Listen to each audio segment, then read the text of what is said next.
What if I told you that your brain is being hijacked every single day and you don't even realize it? What if the reason you can't focus, can't stick to your goals, and feel constantly restless has nothing to do with lack of willpower, but everything to do with a chemical that's supposed to help you survive? Every time you check your phone, scroll social media, binge a series, or even eat that sugary snack, you're feeding an addiction that's more powerful and more destructive than most people realize. This isn't about motivation. This isn't about trying harder. This is about understanding that your dopamine system, the very mechanism designed to drive you toward survival and success, has been weaponized against you by a world that profits from your distraction. And until you take back control, you'll remain trapped in cycles of instant gratification that steal your focus, destroy your discipline, and keep you from becoming the person you're capable of being. By the time you finish this audiobook, you won't just understand how dopamine works. You'll have a complete system for resetting your brain's reward pathways, building genuine motivation, and creating a life where you're driven by purpose instead of being pulled by every digital distraction. But here's the catch. This only works if you're ready to face some uncomfortable truths about how your brain works and willing to do what most people won't. Are you ready to take back control? Then let's begin. Chapter 1. The invisible addiction that's destroying your life. Right now, as you listen to this, your brain is craving its next hit. Not drugs, not alcohol, but something far more accessible and socially acceptable. Dopamine, the same neurotransmitter that drives a cocaine addict to their next fix, is driving you to check your phone, open another tab, reach for another snack, or queue up another video.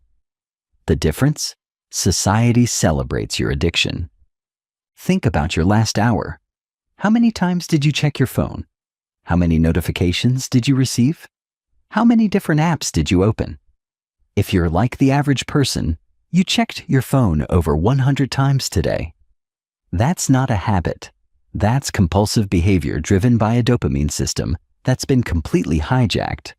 But here's what's really happening in your brain. Every time you get a like, a message, a new video recommendation, or even anticipate getting one, your brain releases dopamine. This creates a cycle where you're constantly seeking the next hit, the next reward, the next stimulation.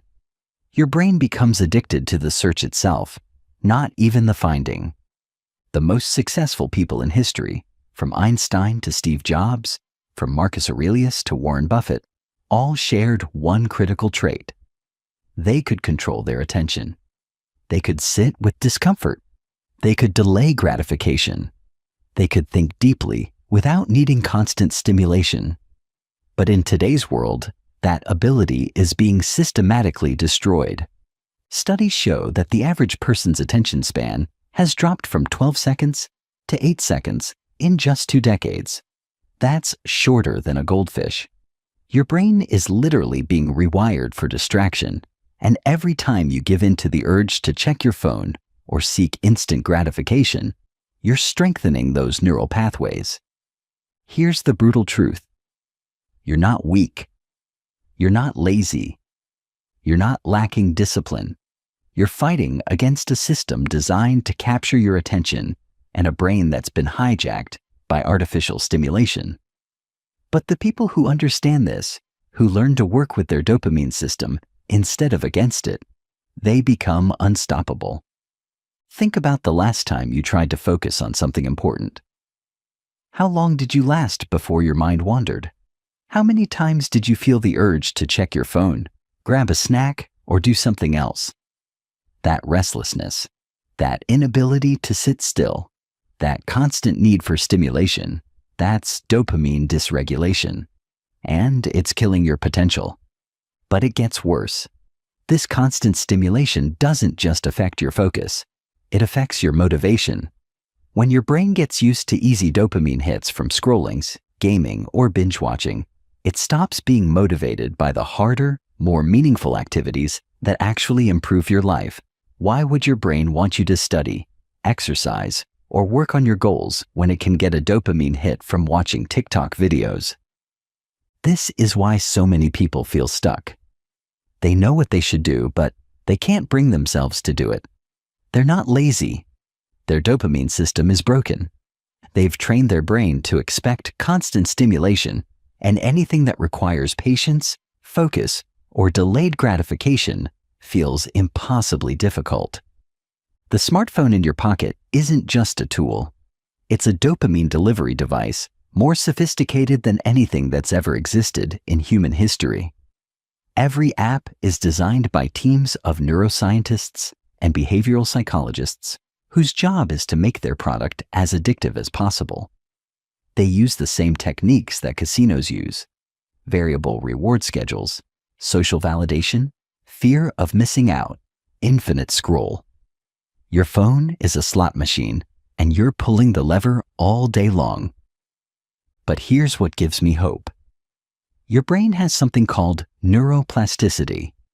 The same mechanism that allowed your brain to become addicted to instant gratification can be used to rewire it for focus, discipline, and genuine motivation.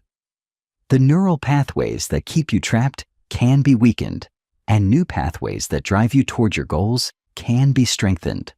This isn't about willpower. Willpower is finite. This is about understanding how your brain works and creating systems that work with your biology instead of against it.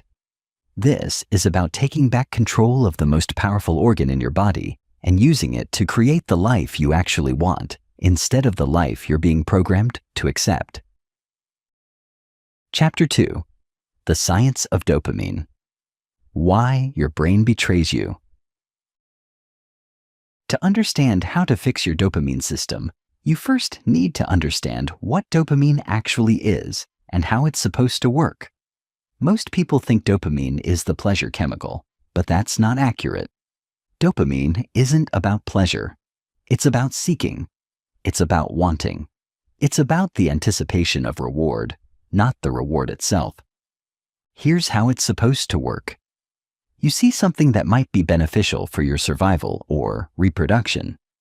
Your brain releases dopamine, which creates desire and motivation to pursue that thing. You take action. If you get the reward, your brain learns. If you don't, it adjusts. This system evolved to help our ancestors find food, mates, and shelter. It's what drove exploration, innovation, and survival. But there's a crucial detail that changes everything. Dopamine is released more strongly when the reward is uncertain. If you knew exactly when and how you'd get food, your brain wouldn't need to motivate you as strongly. But if the reward is unpredictable, if there's a chance you might get something amazing or you might get nothing, your brain floods you with dopamine to keep you searching. This is called a variable ratio reinforcement schedule, and it's the most addictive pattern in behavioral psychology.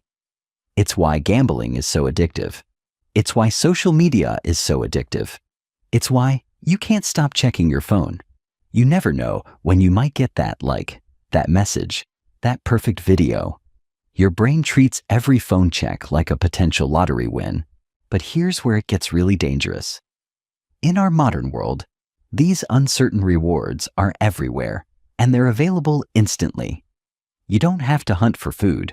You can get a dopamine hit by opening your fridge. You don't have to search for social connection. You can get validation from an Instagram post. You don't have to create entertainment. You can consume endless content on YouTube. Your brain wasn't designed for this level of constant stimulation. For millions of years, dopamine spikes were rare and precious. Maybe you'd get excited about finding fruit or spotting potential prey. But now you can get dozens of dopamine hits every hour. Your brain's reward system, which was meant to drive you toward life-enhancing activities, has become overstimulated and dysregulated. Think of it like this. If you lived in a world where every meal was cotton candy, your taste buds would become desensitized to sweetness. Eventually, even an apple would taste bland. That's what's happening to your dopamine system. You're living in a world of digital cotton candy, and your brain has lost the ability to appreciate the natural sweetness of real accomplishment genuine connection, and meaningful work. This creates a vicious cycle. The more artificial stimulation you expose your brain to, the less motivated you become by natural rewards. Reading a book becomes boring compared to watching YouTube. Having a conversation becomes tedious compared to scrolling through social media. Working on your goals becomes painfully slow compared to playing video games. But it gets even worse. When your dopamine system is dysregulated, you don't just lose motivation for positive activities. You actually need more and more stimulation just to feel normal. This is called tolerance, and it's the same mechanism that drives drug addiction. The gambler needs bigger bets. The social media user needs more likes. The binge watcher needs more episodes. Scientists have found that people who are addicted to their smartphones show the same brain changes as people addicted to cocaine. The prefrontal cortex, responsible for decision-making and self-control, becomes less active. The reward pathways become hyperactive. The ability to delay gratification deteriorates. Your phone is literally rewiring your brain for impulsivity and distraction. There's another crucial aspect of dopamine that most people don't understand. Dopamine isn't just released when you get a reward. It's released when you anticipate a reward. In fact, anticipation often creates more dopamine than the actual reward. This is why the notification sound on your phone is so powerful. It's not the message that gets you excited. It's the possibility of what the message might contain. This anticipation effect is why you feel compelled to check your phone even when you know there's probably nothing important waiting for you. Your brain has learned that checking might lead to something rewarding, so it floods you with dopamine to motivate the checking behavior. The phone check itself becomes the addictive behavior, not what you find when you check. Understanding this science is crucial because it explains why traditional advice about self-control doesn't work. People tell you to just use more willpower, just resist the urge, just try harder. But you're not fighting against a lack of willpower. You're fighting against millions of years of evolutionary programming that's been hijacked by technology designed specifically to override your self-control. The good news is that understanding how this system works gives you the power to fix it. Just like your brain learned to crave artificial stimulation, it can learn to crave real accomplishment. Just like your neural pathways were shaped by instant gratification, they can be reshaped by delayed gratification. Your brain's plasticity isn't your enemy.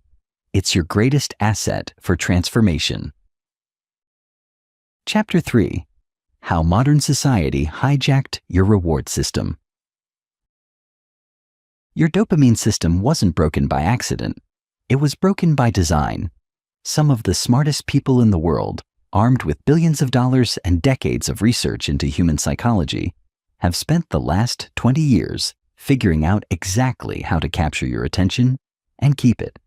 They've succeeded beyond their wildest dreams, and you're paying the price. Let's start with your smartphone. The average person touches their phone over 2,000 times per day. That's not an accident. Every element of your phone's design is carefully crafted to trigger dopamine release. The bright colors, the smooth animations, the satisfying sounds, the way apps open and close. Even the physical design of the phone itself, the weight, the texture, the way it fits in your hand, all of this is designed to create a pleasurable experience that your brain wants to repeat. But the real genius is in the software. Take social media. The variable reward schedule of likes, comments, and shares creates the same neurochemical response as a slot machine. You never know when you might get social validation, so your brain keeps you checking. The infinite scroll means there's never a natural stopping point. The algorithm learns your preferences and shows you exactly the content most likely to keep you engaged. It's not serving you content you need. It's serving you content you crave. The notification system is perhaps the most insidious feature. Every ping, buzz, or flash trains your brain to interrupt whatever you're doing and check your phone. You might start your day with the intention to focus on something important, but throughout the day, Your phone trains you to switch your attention every few minutes. You're literally being conditioned to have a shorter attention span. But smartphones are just the beginning. Streaming services like Netflix have mastered the art of keeping you watching. The autoplay feature means you never have to make the conscious decision to watch another episode. It just starts, and your brain's default is to keep watching rather than make the effort to stop. The cliffhanger endings, the season-long story arcs, the way they release entire seasons at once, it's all designed to create binge-watching behavior. Video games have taken this even further. Modern games use something called intermittent reinforcement schedules, where rewards come at unpredictable intervals. This creates some of the most addictive behavior patterns known to psychology. Add in social elements, daily challenges, limited time events, and progression systems that never end, and you have a recipe for compulsive playing that can last for hours or even days. Even food companies have gotten in on the action. Processed foods are engineered to hit what scientists call the bliss point, the perfect combination of sugar, salt, and fat that triggers maximum dopamine release. These foods are designed to be irresistible and to leave you wanting more. They're not just satisfying hunger. They're providing a chemical reward that your brain starts to crave. The advertising industry has become incredibly sophisticated at manipulating your dopamine system. They don't just try to convince you that you need their product. They associate their product with dopamine-triggering experiences. Fast cuts, bright colors, attractive people, exciting music, all designed to create positive associations in your brain. They're not selling products. They're selling feelings. Dating apps have gamified human connection. The swipe mechanism mimics the behavior of gambling. You never know if the next swipe will result in a match, so your brain releases dopamine to keep you swiping. The endless stream of potential partners creates a fear of missing out that keeps you searching instead of connecting. The app profits from your loneliness by making connection feel just out of reach. News media has discovered that outrage and fear generate more engagement than balanced reporting, so they've optimized for content that triggers strong emotional responses. This keeps you checking for updates, scrolling for more information, and staying engaged with their platform. They're not informing you. They're stimulating you. E-commerce companies use artificial scarcity, limited time offers, and personalized recommendations to trigger impulse buying. They've made purchasing so frictionless that you can buy something with a single click before your rational mind has time to intervene. They're not selling products. They're selling the dopamine hit of acquisition. Even productivity apps, the tools supposedly designed to help you focus, often include gamification elements that can become addictive. Points, badges, streaks, leaderboards, all designed to make you feel good about using the app rather than actually accomplishing meaningful work. Here's what's particularly insidious about all of this. These companies have access to more data about your behavior than you do. They know exactly when you're most vulnerable to distraction. They know which types of content you're most likely to engage with. They know how to present choices in ways that influence your decisions. They're using sophisticated artificial intelligence to predict and manipulate your behavior in real time. You're not competing against other people for success. You're competing against algorithms designed specifically to distract you. While you're trying to focus on your goals, billion-dollar companies are using cutting-edge technology to pull your attention away from those goals. It's not a fair fight, and most people don't even realize they're in it. This is why individual willpower isn't enough. You're not just fighting your own impulses. You're fighting against the most sophisticated persuasion technology ever created. But understanding that this manipulation exists is the first step to defending against it. Once you see the matrix, you can't unsee it. Once you understand how your attention is being harvested, you can start to take it back. The solution isn't to become a hermit or abandon all technology. The solution is to become conscious of how these systems work and to design your environment in ways that support your goals instead of undermining them. You need to stop being a passive consumer of designed experiences and start being an active architect of your own attention. Chapter 4: The Hidden Cost of Dopamine Addiction. You might be thinking that this sounds dramatic. Addiction is a strong word. Maybe you check your phone a lot. Maybe you watch too much Netflix. Maybe you spend too much time on social media. But it's not like you're a drug addict, right? Here's the uncomfortable truth. The behavioral patterns, the brain changes, and the life consequences of dopamine dysregulation are remarkably similar to traditional addiction. The only difference is that society has normalized your drug. Let's start with the most obvious cost: your ability to focus. Deep work, the kind of focused, distraction-free cognitive effort that produces real value, has become almost extinct. Most people can't sit still for 20 minutes without reaching for their phone. They can't read a book without checking social media. They can't have a conversation without feeling the urge to multitask. This isn't laziness. This is neurological damage.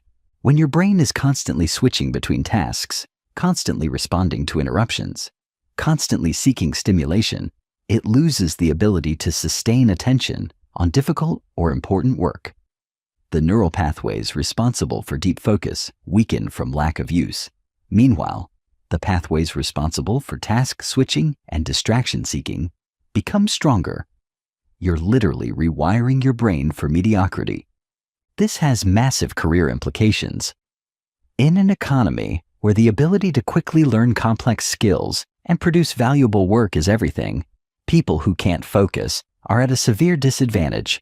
While they're checking email every 5 minutes and scrolling through social media during breaks, others are developing deep expertise, creating valuable work, and building successful careers. The gap between the focused and the distracted widens every day. But the cost goes far beyond career success.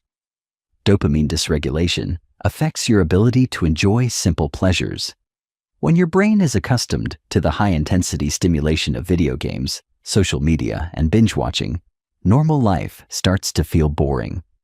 A conversation with a friend can't compete with the excitement of a Netflix series. A walk in nature can't compete with the stimulation of scrolling through Instagram. A good book can't compete with the instant gratification of YouTube videos. This creates a condition that psychologists call anhedonia, the inability to feel pleasure from activities that used to be enjoyable. People who suffer from severe dopamine dysregulation often report feeling numb, empty, or constantly bored. They need increasingly intense stimulation just to feel normal. They lose the ability to appreciate the subtle pleasures that make life worth living. Your relationships suffer tremendously. When you're constantly distracted by your phone, you're not fully present with the people around you. You might be physically there, but mentally, you're somewhere else.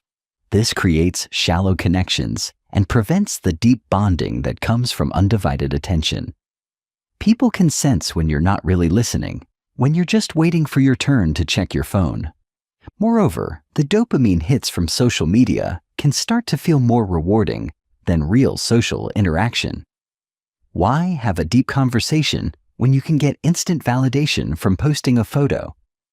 Why invest in building real relationships when you can get social stimulation from scrolling through other people's lives? Many people are becoming more connected online and more isolated offline. Your physical health takes a massive hit. The sedentary behavior that comes with excessive screen time contributes to obesity, cardiovascular disease, and countless other health problems. The blue light from screens disrupts your sleep patterns, which affects everything from immune function to mental health. The constant stimulation keeps your nervous system in a state of arousal, leading to chronic stress and anxiety. But perhaps the most devastating cost is what happens to your goals and dreams. When your brain is addicted to instant gratification, long-term goals become almost impossible to pursue. Why would you spend years learning a skill when you can get immediate entertainment from a video game? Why would you save money for the future when you can get instant satisfaction from online shopping? Why would you exercise today when you can feel good right now by binge watching a series? Dopamine dysregulation makes you present biased. You consistently choose immediate rewards over delayed benefits, even when you know the delayed benefits are much more valuable. This isn't a character flaw. This is a predictable result of training your brain to expect instant gratification. The most successful people in any field share one crucial trait. They can delay gratification. They can do difficult things now for benefits that come later. They can resist immediate temptations in service of long-term goals. But if your dopamine system is broken, this becomes incredibly difficult. You know what you should do, but you can't bring yourself to do it because your brain is constantly pulling you toward easier, more immediately rewarding activities. This creates a vicious cycle of procrastination and regret. You set goals, but you can't stick to them because they require more patience and effort than your dysregulated brain can handle. So, you distract yourself with instant gratification, which makes you feel guilty, which makes you want to distract yourself more. You end up stuck in patterns that you know are self-destructive but feel powerless to change. Many people spend years in this cycle, always planning to change tomorrow, always starting diets on Monday, always promising to focus on their goals next week, but without addressing the underlying dopamine dysregulation. Willpower alone isn't enough. They're trying to build discipline while simultaneously feeding the very addiction that destroys discipline. The opportunity cost is staggering. Think about all the skills you could have learned, all the relationships you could have built, all the goals you could have achieved if you hadn't spent thousands of hours scrolling, gaming, and consuming. That's not time you can get back. That's potential that's been permanently lost to artificial stimulation. But here's what's most tragic. Most people don't even realize what they've lost. They think their inability to focus is normal. They think their lack of motivation is just part of getting older. They think their restlessness and boredom are character flaws rather than symptoms of a hijacked reward system. They're suffering from a condition they don't even know they have. Understanding these costs isn't meant to make you feel guilty. It's meant to help you see clearly what's at stake.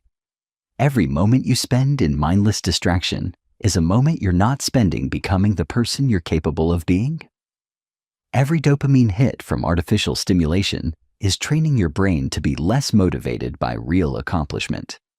The cost of inaction isn't just missing out on future success. The cost is losing yourself to a system designed to profit from your distraction. Chapter 5. The Dopamine Detox Protocol, your 30-day reset plan. Now that you understand how your dopamine system has been hijacked and what it's costing you, it's time to take it back. What I'm about to share with you is a complete system for resetting your brain's reward pathways, rebuilding your ability to delay gratification, and reclaiming control over your attention. This isn't a temporary fix. This is a fundamental rewiring of how your brain responds to stimulation and reward. The protocol is designed in phases because going cold turkey on all stimulation usually leads to failure. Your brain needs time to adjust, and you need to build new habits gradually. But don't mistake gradual for easy. This will be challenging. Your brain will resist. You'll experience withdrawal symptoms. You'll have cravings. You'll want to quit. But if you stick with it, you'll emerge with a level of focus, motivation, and self-control that most people can only dream of. Phase 1 is the foundation phase, and it lasts 7 days. During this week, you're going to eliminate the most obvious sources of artificial dopamine stimulation. No social media, no video games, no streaming services, no recreational internet browsing, no junk food, no shopping for non-essential items. You keep your phone, but you remove all social media apps and turn off all non-essential notifications. I know what you're thinking. That sounds extreme. But here's the reality. If you can't go 7 days without these things, then you're already addicted, and you need this reset more than you realize. The goal isn't to live like this forever. The goal is to give your brain a break from artificial stimulation so it can remember what natural motivation feels like. During phase 1, you're going to experience withdrawal symptoms. You'll feel bored, restless, anxious, and irritable. You'll have strong urges to check your phone, watch something, or find some form of entertainment. This is normal. This is your brain realizing that its usual sources of dopamine are no longer available. Instead of fighting these feelings, acknowledge them. Notice how strong the cravings are. This will give you insight into how dependent you've become on artificial stimulation. When you feel the urge to reach for your phone or seek entertainment, do something physical instead. Go for a walk, do push-ups, take deep breaths, or simply sit with the discomfort. The goal is to prove to yourself that you can tolerate boredom and restlessness without immediately seeking stimulation. This is like building a muscle. Each time you resist the urge, you're strengthening your self-control. Phase 2 begins on day 8 and lasts until day 21. This is the rebuilding phase. You're going to start introducing activities that provide natural dopamine in healthy ways. Exercise becomes non-negotiable. Physical activity naturally releases dopamine, but in a way that enhances rather than disrupts your brain's reward system. Start with 30 minutes of movement every day. It doesn't have to be intense. Walking, stretching, or light exercise is enough. You're also going to introduce meditation or mindfulness practice. This might sound boring compared to the stimulation you're used to, but it's one of the most powerful tools for rewiring your brain. Meditation literally changes your brain structure, strengthening the prefrontal cortex and improving your ability to regulate emotions and impulses. Start with just 10 minutes a day and gradually increase. Reading becomes your primary form of entertainment. Choose books that genuinely interest you, but stick to physical books or e-readers without internet access. This trains your brain to sustain attention on a single task for extended periods. Start with 30 minutes of reading per day and gradually increase. You're going to start working on a meaningful project or skill. This could be learning a language, writing, drawing, coding, or anything that requires sustained effort and produces a sense of accomplishment. The key is choosing something that's challenging enough to require focus, but not so difficult that it's frustrating. Spend at least 1 hour per day on this project. During phase 2, you can reintroduce limited technology use, but with strict boundaries. You can check email twice per day at scheduled times. You can use your phone for essential communication, but no browsing, no social media, and no entertainment apps. You can watch 1 episode of something per week, but only something educational or truly high quality. No binge watching, no mindless scrolling, no gaming. Phase 3 begins on day 22 and continues indefinitely. This is the optimization phase. You've reset your baseline and proven to yourself that you can function without constant stimulation. Now, you're going to design a lifestyle that supports sustained focus and motivation while allowing for appropriate leisure and relaxation. You can reintroduce social media, but only for specific purposes and specific time periods. Maybe you check Instagram for 15 minutes on Sunday evening to stay connected with friends. Maybe you use LinkedIn for 30 minutes on weekday mornings for professional networking, but you never open these apps mindlessly or use them for endless scrolling. You can reintroduce entertainment, but you consume it intentionally rather than compulsively. You choose what to watch, when to watch it, and for how long. You watch 1 episode and then stop, even if you want to continue. You play video games for a predetermined amount of time and then quit, even if you're enjoying them. You browse the internet for specific purposes and then close the browser. The key principle of phase 3 is intentional consumption. Before you engage with any potentially stimulating activity, you ask yourself why you're doing it, what you hope to get from it, and when you plan to stop. If you can't answer these questions clearly, you don't engage. This simple practice eliminates most mindless consumption and keeps you in control of your attention. Throughout all 3 phases, you're going to track your progress. Keep a daily journal where you record your mood, energy levels, focus quality, and any cravings or challenges you experience. This data will help you understand how different activities affect your mental state and motivation levels. You're also going to implement what I call dopamine scheduling. Instead of seeking stimulation whenever you feel like it, you schedule specific times for specific activities. Maybe you listen to music while exercising. Maybe you watch something entertaining on Friday evenings. Maybe you browse social media for 20 minutes on weekend mornings. But these activities happen at predetermined times, not whenever your brain craves stimulation. One of the most important aspects of this protocol is learning to sit with discomfort. Boredom, restlessness, and the urge for stimulation are not emergencies that need to be immediately resolved. They're just feelings that will pass if you let them. Learning to tolerate these feelings without immediately seeking relief is one of the most valuable skills you can develop. Remember, the goal isn't to eliminate all pleasure or stimulation from your life. The goal is to reset your baseline so that you can enjoy both artificial and natural rewards without being controlled by them. When your dopamine system is functioning properly, you can watch a movie and enjoy it without feeling compelled to watch 10 more. You can check social media and then put your phone away without feeling restless. You can eat a piece of chocolate without triggering a binge. This protocol will be challenging, but it will also be liberating. As your brain adjusts to lower levels of stimulation, you'll start to appreciate things you've forgotten how to enjoy. Conversations will become more interesting. Nature will become more beautiful. Simple pleasures will become satisfying again.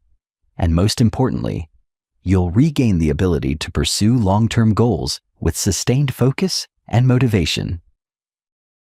Chapter 6. Phase 1. The Foundation Reset. Days 1 to 7. The first 7 days are the most crucial and the most difficult. This is where most people fail because they underestimate how dependent they've become on artificial stimulation. Your brain is about to realize that its usual sources of dopamine are no longer available, and it's going to fight back. But if you can make it through this week, you'll prove to yourself that you're stronger than your impulses, and the rest of the protocol will become much easier. Let's be absolutely clear about what you're eliminating during these 7 days. No social media whatsoever. Delete the apps from your phone. If you need to keep accounts for work, access them only through a computer and only for essential business. No video games, no streaming services, no YouTube, unless it's directly related to work or education. No recreational internet browsing. No online shopping. No news websites unless absolutely necessary for your job. No junk food or processed snacks. Stick to whole foods, meals you prepare yourself, and water as your primary beverage. No alcohol, as it disrupts your brain's ability to regulate dopamine naturally. No gambling or any other obviously addictive behaviors. If you smoke or vape, this is an excellent time to quit. Though, if you're not ready for that challenge, focus on the digital detox first. Transform your phone from an entertainment device into a tool. Remove all games, social media apps, news apps, and entertainment apps. Keep only essential functions like calling, texting, maps, camera, and any apps you absolutely need for work. Turn off all notifications except for calls and texts from important contacts. Put your phone in a drawer when you're working or trying to focus. The physical environment matters enormously during this phase. Remove tempting items from your immediate environment. Put your TV remote in a drawer. Log out of all entertainment websites on your computer. If you have gaming consoles, unplug them and put them away. Make accessing these distractions require conscious effort rather than automatic behavior. Now, let's talk about what you're going to experience. Day 1 might feel exciting because you're motivated and committed to change. Day 2 and 3 are when the real challenge begins. You'll feel bored in a way you haven't experienced in years. This isn't the mild boredom of having nothing to do. This is the profound restlessness that comes from your brain desperately seeking its usual sources of stimulation. You'll experience what I call phantom vibrations, where you think your phone is buzzing even when it's not. You'll reach for your phone dozens of times out of pure habit. You'll open your computer and instinctively try to navigate to websites that you can't access. These behaviors are so automatic that you'll do them without thinking, which will show you just how ingrained these patterns have become. Your mood will fluctuate dramatically. You might feel anxious, irritable, or even mildly depressed. This is your brain's way of trying to motivate you to seek stimulation. Don't interpret these feelings as signs that something is wrong. They are signs that something is right. Your brain is beginning to reset its expectations for stimulation. You'll have intense cravings for the activities you've eliminated. The urge to check social media might feel almost overwhelming. You might find yourself fantasizing about binge-watching a series or playing a video game. These cravings will come in waves, building to a peak and then subsiding. Understanding this pattern helps you ride them out without giving in. Sleep might be disrupted initially, especially if you're used to using screens before bed. Your brain might feel overactive when it's time to sleep because it's not getting its usual evening dose of stimulation. This is temporary, but you can help by implementing a strict evening routine that doesn't involve screens for at least 2 hours before bed. So what do you do with all this time and restless energy? First, embrace the boredom. Sit with it. Don't immediately try to fill every moment with activity. Let yourself experience what it feels like to have an unstimulated mind. This might be uncomfortable, but it's necessary for reset. When the restlessness becomes too intense, channel it into physical activity. Go for walks, do bodyweight exercises, clean your living space, organize your belongings. Physical movement helps your brain process the withdrawal symptoms and provides a natural source of dopamine that won't disrupt your reset. Start a journal during this phase. Write about what you're experiencing, what you're feeling, what you're learning about your relationship with stimulation. This serves multiple purposes. It gives you something to do with your hands and mind. It helps you process the experience, and it creates a record that you can look back on later. Reconnect with neglected relationships. Call friends or family members you haven't spoken with in a while. Have face-to-face conversations without the distraction of devices. You might be surprised to discover how much more engaging these interactions become when you're not competing with the stimulation of screens. Rediscover simple pleasures that don't involve technology. Take baths, cook meals from scratch, listen to music while doing nothing else. Sit outside and observe nature. These activities might feel boring at first because your brain is used to more intense stimulation, but give them time. As your baseline resets, you'll start to appreciate their subtle pleasures. Read physical books. This is crucial because reading trains your brain to sustain attention on a single task for extended periods. Start with books that genuinely interest you. If you haven't read for pleasure in years, you might find it difficult to concentrate at first. That's normal. Start with shorter sessions and gradually increase. Use this time to plan and prepare for the rest of the protocol. Research healthy recipes you want to try. Plan exercise routines you want to implement. Choose skills you want to learn or projects you want to work on. This gives you something productive to focus on and helps you envision what your life could look like with better control over your attention. The most important mindset during this phase is curiosity rather than resistance. Instead of fighting the uncomfortable feelings, observe them with interest. Notice how strong the cravings are. Notice how often you automatically reach for stimulation.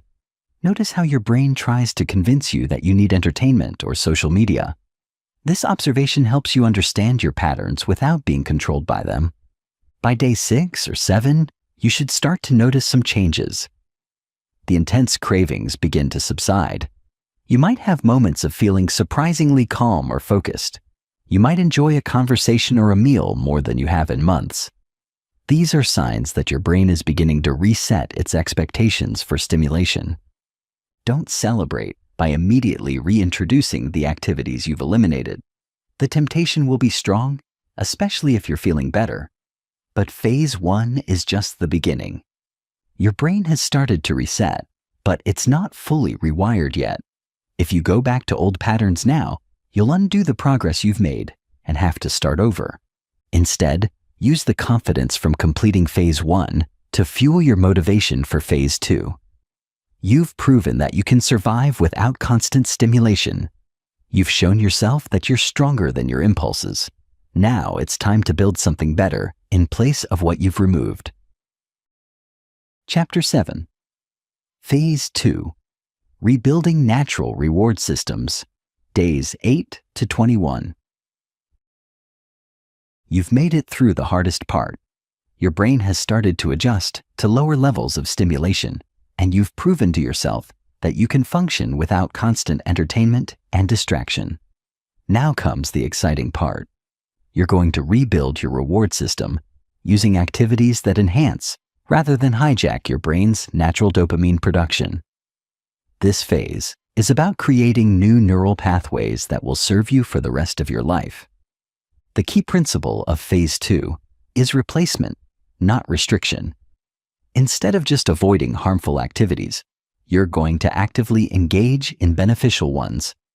Your brain needs stimulation and reward, but you're going to give it the kind that makes you stronger rather than weaker, more focused rather than more distracted, more motivated rather than more passive. Exercise becomes your first and most important source of healthy dopamine. Physical activity triggers the release of multiple neurotransmitters, including dopamine, endorphins, and norepinephrine. But unlike artificial stimulation, exercise creates lasting improvements in your brain's structure and function. It increases BDNF, brain-derived neurotrophic factor, which helps grow new neurons and strengthens neural connections. Your exercise routine doesn't need to be extreme, but it needs to be consistent. Commit to 30 minutes of movement every single day. This could be walking, jogging, swimming, cycling, body weight exercises, or any activity that gets your heart rate up and makes you sweat. The key is choosing something you can sustain for 2 weeks without excuse or exception. Morning exercise is particularly powerful because it sets the tone for your entire day. When you start your day with physical accomplishment, you create momentum that carries into other activities. You also get a natural energy boost that reduces your need for artificial stimulation. If morning exercise isn't possible, find a time that you can stick to consistently. During this phase, you're going to implement a meditation practice. This might sound boring or irrelevant if you've never meditated before, but it's one of the most powerful tools for rewiring your brain. Meditation literally changes your brain structure, increasing gray matter in areas responsible for attention regulation and decreasing activity in areas associated with mind wandering and distraction. Start with just 10 minutes of daily meditation. Use a simple technique like focusing on your breath or doing a body scan. The goal isn't to empty your mind or achieve some mystical state. The goal is to practice sustained attention. Every time your mind wanders and you bring it back to your breath, you're strengthening the neural circuits responsible for focus and self-control. You can use meditation apps if helpful, but choose simple, non-gamified options. Avoid apps with streaks, points, or other features designed to be addictive. The goal is to develop internal motivation for the practice, not dependence on external rewards. Reading becomes your primary form of entertainment during this phase. Choose books that genuinely interest you, whether fiction or nonfiction, but commit to reading for at least 30 minutes per day. Physical books are ideal because they don't have the distracting features of digital devices. If you must use an e-reader, choose one without internet access or put it in airplane mode. Reading serves multiple functions in your dopamine reset. It trains your brain to sustain attention on a single task for extended periods. It provides intellectual stimulation without the hyperactive pace of digital media. It allows you to go deep on subjects rather than skimming surfaces, and it gives you something engaging to do during times when you might otherwise reach for your phone. If you haven't read regularly in years, you might find it difficult to concentrate at first. This is normal and temporary. Start with books that are engaging and not too challenging. As your attention span improves, you can tackle more complex material. The goal is to rebuild the neural pathways associated with sustained focus. You're going to start working on a meaningful project or skill during this phase. This is crucial because it gives you a source of genuine accomplishment and progress. Choose something that's challenging enough to require real effort, but not so difficult that it's frustrating. This could be learning a language, writing, drawing, coding, playing an instrument, or any skill that interests you. Dedicate at least 1 hour per day to this project. Consistency is more important than intensity. It's better to work on something for 30 minutes every day than for 3 hours once per week. The daily practice creates momentum and allows your brain to make connections between sessions. Choose projects that have clear progress markers. Learning a language allows you to track vocabulary acquisition and comprehension improvement. Writing allows you to see your word count and quality improve. Drawing allows you to compare early sketches with later ones. These progress markers provide natural dopamine rewards that motivate continued effort. Avoid projects that involve potentially addictive elements. Learning to code is excellent, but don't choose projects that involve social media, gaming, or other potentially distracting elements. Writing is great, but don't post your work online for likes and comments during this phase. Keep the focus on internal satisfaction rather than external validation. During phase 2, you can reintroduce limited technology use, but with strict boundaries. You can check email twice per day at predetermined times. You can use your phone for essential communication and practical purposes like navigation or weather. But no recreational browsing, no social media, and no entertainment apps. If you absolutely must use social media for work, do so only on a computer and only for specific business purposes.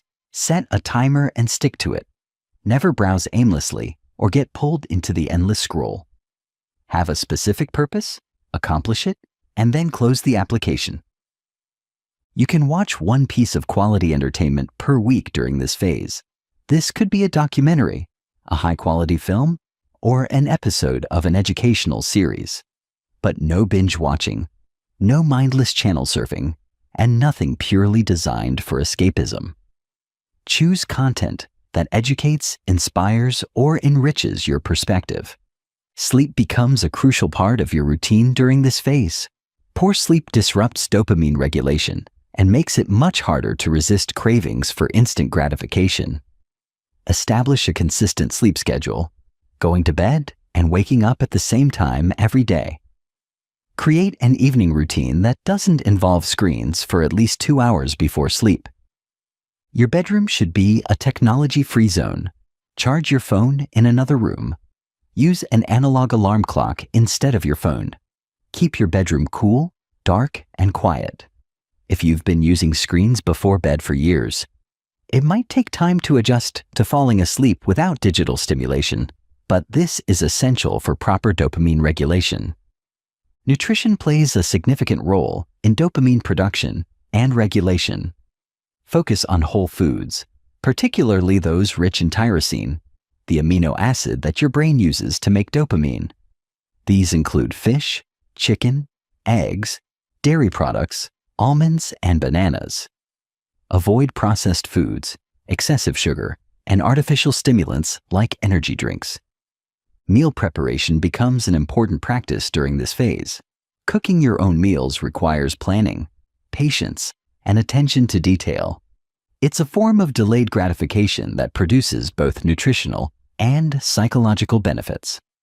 The process of preparing food can be meditative, and the accomplishment of creating something nourishing provides natural satisfaction. Social connections become more important during this phase as you reduce your reliance on digital interaction. Schedule face-to-face meetings with friends and family. Have phone conversations instead of text exchanges. Engage in activities that require collaboration or shared focus. These real-world social interactions provide the kind of dopamine reward that strengthens rather than weakens your brain's reward system. By the end of Phase 2, you should notice significant changes in your baseline mood and motivation. Activities that seemed boring before should start to feel more engaging. Your ability to focus on challenging tasks should improve noticeably. You should feel more satisfied by simple pleasures and less dependent on artificial stimulation. The key to success in this phase is consistency rather than perfection. You don't need to execute every element flawlessly. You just need to show up every day and do the work. Some days will be harder than others, but the cumulative effect of consistent healthy behaviors will create lasting changes in your brain structure and function. Chapter 8. Phase 3. Designing your optimal dopamine environment, days 22 plus. You've successfully reset your dopamine baseline and proven that you can find satisfaction in natural rewards. Now comes the most important phase, designing a sustainable lifestyle that maintains your progress while allowing for appropriate pleasure and relaxation. This isn't about living like a monk forever. It's about becoming the architect of your own attention and the curator of your own stimulation. The key principle of Phase 3 is intentional consumption. You can reintroduce previously restricted activities, but you engage with them consciously rather than compulsively. Before you watch something, browse something, or consume any form of stimulation, you ask yourself 3 questions. Why am I doing this? What do I hope to get from it? When will I stop? If you can't answer these questions clearly, you don't engage. This simple practice eliminates most mindless consumption and keeps you in control of your choices. It's the difference between using technology and being used by it. Let's start with social media reintegration. You can bring these platforms back into your life, but only with strict parameters. Choose one platform that provides genuine value to your life. Maybe Instagram helps you stay connected with friends. Maybe LinkedIn supports your professional development. Maybe Twitter exposes you to interesting ideas. But choose one, not all. Set specific times for social media use. Maybe you check Instagram for 15 minutes on Sunday evening. Maybe you browse LinkedIn for 20 minutes on weekday mornings. Maybe you use Twitter for 10 minutes over lunch, but you never open these apps mindlessly or outside of your designated times. Remove social media apps from your phone. If you want to check these platforms, you have to do so intentionally on a computer. This creates just enough friction to prevent automatic browsing, while still allowing access when you choose it consciously. Turn off all social media notifications. You don't need to know the moment someone likes your post or sends you a message.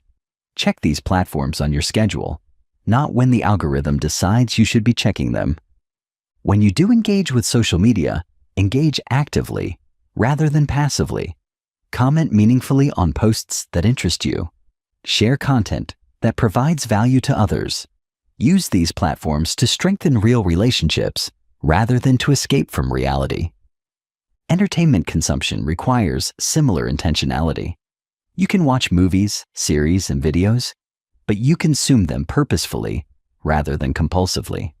Choose what to watch, when to watch it, and for how long before you start.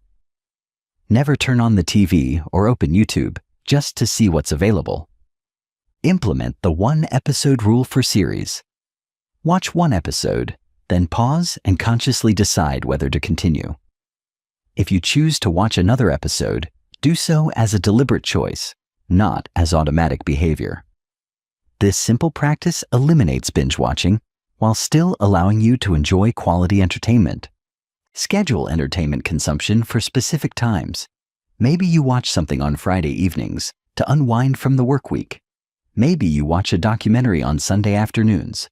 But don't use entertainment as a default activity whenever you have free time. Choose quality over quantity. One excellent film is more satisfying than 3 mediocre ones. One episode of something you genuinely enjoy is better than hours of mindless content. Curate your entertainment choices like you would curate an art collection. Gaming requires special attention because it's designed to be particularly addictive. If you choose to reintroduce gaming, set strict time limits and stick to them regardless of where you are in the game. Use a physical timer that will interrupt you when your allotted time is up. Choose games that have natural ending points rather than games designed for endless play. Puzzle games, strategy games with campaigns, or games with clear objectives are better choices than MMORPGs, mobile games with microtransactions, or games designed to be played indefinitely.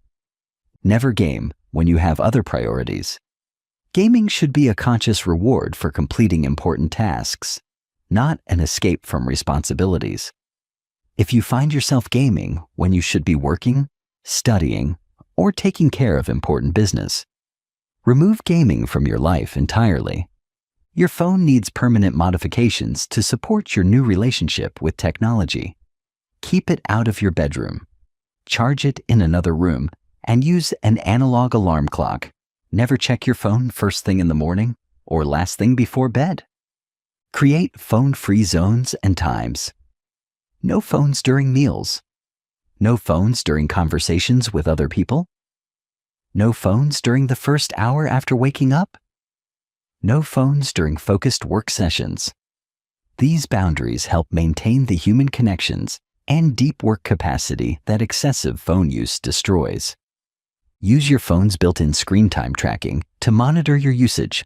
Set daily limits for recreational apps and stick to them. If you find yourself consistently hitting these limits, reduce them further. The goal is to use technology to enhance your life, not to consume it.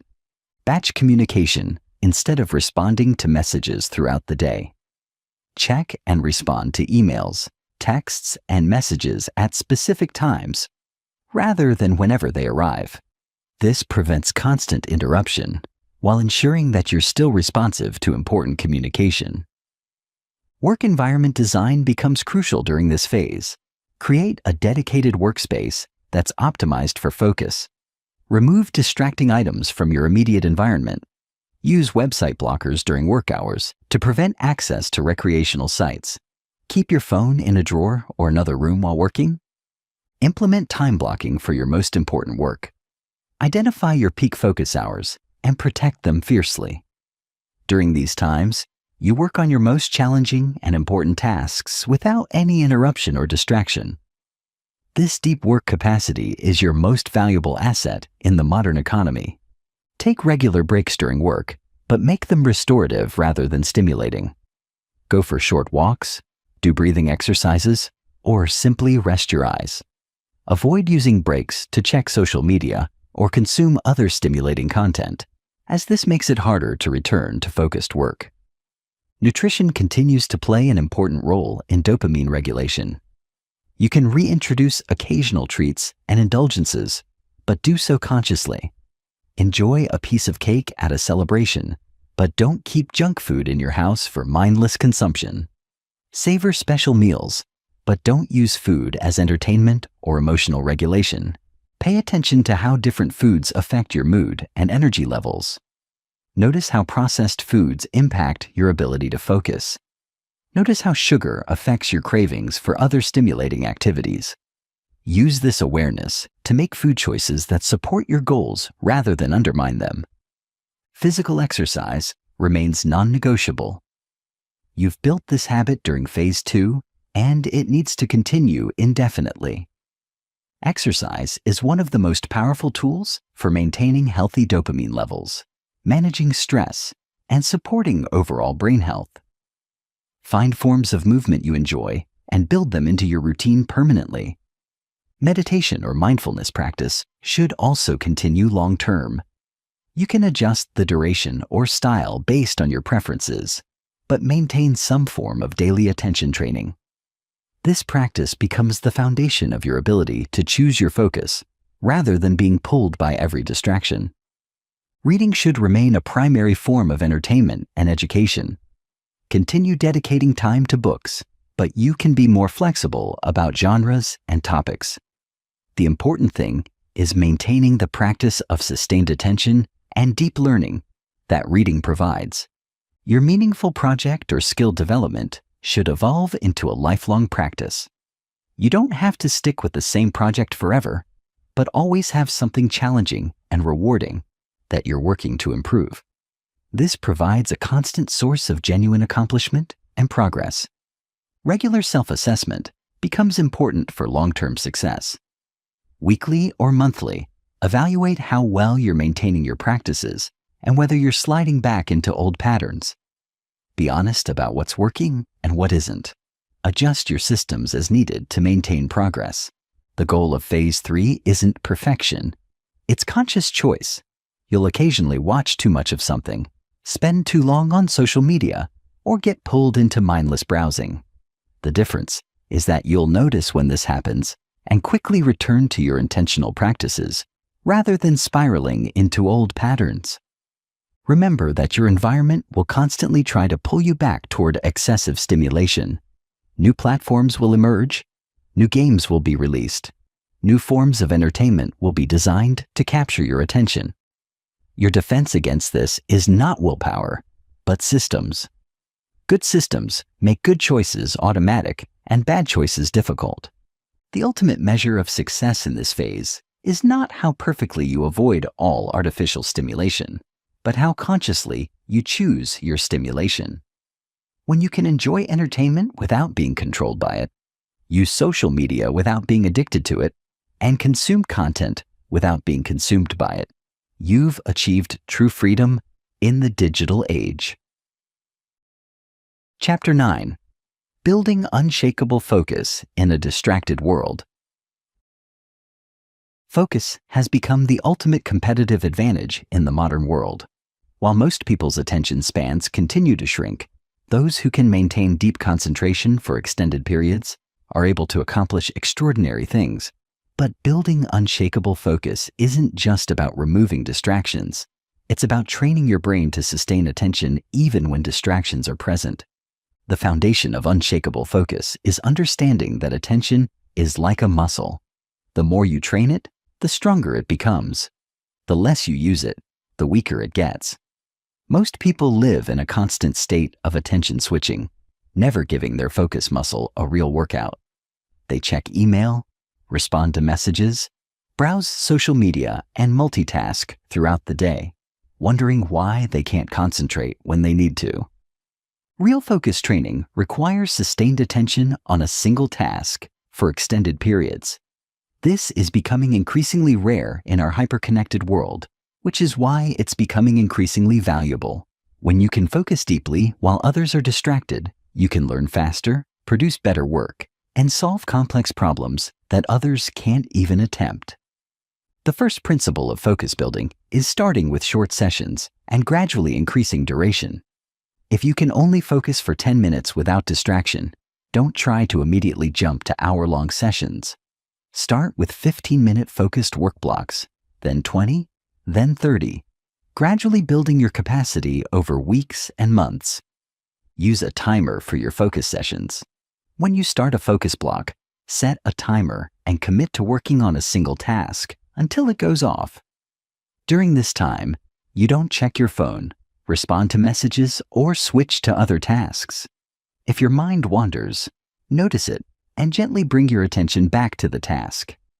This is exactly like meditation, except you're meditating on productive work. Choose your focus tasks carefully. Start with activities that are engaging enough to hold your attention, but not so easy that your mind wanders or so difficult that you become frustrated. As your focus capacity improves, you can tackle more challenging tasks for longer periods. Environment design is crucial for focus development. Create a dedicated workspace that's optimized for concentration. Remove visual distractions from your field of view. Use noise-canceling headphones or white noise to minimize auditory distractions. Keep only the materials you need for your current task within reach. Your phone is the biggest threat to sustained focus. During focus sessions, your phone should be in another room, not just on silent. The mere presence of your phone, even when it's turned off, can reduce your cognitive performance. Your brain knows it's there, and part of your attention is always monitoring it for potential stimulation.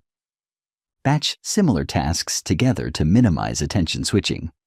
Instead of responding to emails throughout the day, check and respond to all emails twice per day. Instead of taking phone calls whenever they come in, schedule specific times for calls. Every time you switch between different types of tasks, you lose focus and need time to regain full concentration. Learn to recognize and resist the urge to multitask. True multitasking is impossible for the human brain. What people call multitasking is actually rapid task switching, and it's one of the most effective ways to destroy your focus capacity. When you feel the urge to switch tasks, pause and consciously choose to continue with your current task instead. Implement the 2-minute rule for distractions. When something pops into your mind during a focus session, don't immediately act on it. If it can be done in less than 2 minutes, write it down to handle later. If it takes longer than 2 minutes, schedule time for it after your focus session. This prevents interesting thoughts from derailing your concentration while ensuring that important items aren't forgotten. Practice attention restoration between focus sessions. Just as your muscles need rest between workouts, your attention needs restoration between intense focus periods. Take short breaks that are truly restorative rather than stimulating. Go for a walk, do breathing exercises, or simply rest your eyes. Avoid using break time to check social media or consume other stimulating content. Physical factors significantly impact your ability to focus. Stay properly hydrated, as even mild dehydration can impair cognitive performance. Maintain stable blood sugar levels by eating regular balanced meals. Get adequate sleep, as sleep deprivation makes sustained attention nearly impossible. Exercise regularly, as physical fitness directly correlates with mental focus capacity. Learn to work with your natural focus rhythms. Most people have certain times of day when they're naturally more alert and focused. Identify your peak focus hours and protect them for your most important work. Schedule routine tasks and meetings during your naturally lower energy periods. Develop meta-attention, the ability to notice when your attention has wandered and bring it back to your chosen focus. This is perhaps the most important focus skill you can develop. The sooner you notice that your mind has drifted, the less time you lose to distraction. Practice observing your own thinking patterns and gently redirecting your attention when it strays. Use progressive focus challenges to build your concentration capacity. Start with 25-minute focused work sessions with 5-minute breaks. Gradually increase the work periods and decrease the break frequency. Advanced practitioners can sustain focus for several hours with minimal breaks, but this level of concentration takes months or years to develop. Create accountability systems for your focus practice. Track your daily focus minutes in a journal or app. Share your focus goals with someone who can help hold you accountable. Join or create a group of people who are also working to improve their focus capacity. External accountability can help you stick with focus training even when motivation is low. Learn to distinguish between different types of focus challenges. Sometimes difficulty concentrating is due to the task being inappropriate for your current mental state. Sometimes it's due to environmental distractions. Sometimes it's due to internal mental chatter or emotional states.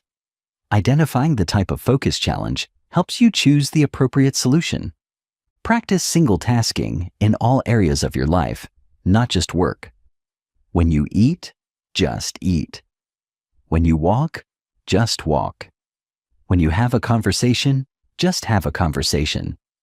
This general practice of sustained attention strengthens your focus muscle and makes it easier to concentrate when you need to. Understand that building focus is a long-term project. You won't develop unshakable concentration in a week or even a month, but consistent practice over months and years can transform your ability to sustain attention. The people who seem to have natural focus usually just have years of practice paying attention to one thing at a time. The payoff for developing unshakable focus extends far beyond productivity. Deep focus is profoundly satisfying in a way that distracted activity never is. When you can lose yourself in meaningful work, time seems to stop, and you enter a state of flow that's intrinsically rewarding. This is the state where your best ideas emerge, your best work gets done, and you feel most alive and engaged. Chapter 10. The Social Dynamics of Dopamine Culture. Your dopamine detox doesn't happen in isolation. You live in a society that's deeply addicted to instant gratification, and your friends, family, and colleagues are probably trapped in the same cycles of digital distraction that you're working to escape. Understanding and navigating these social dynamics is crucial for maintaining your progress and potentially helping others improve their lives as well. The first challenge you'll face is social pressure to participate in dopamine-driven activities.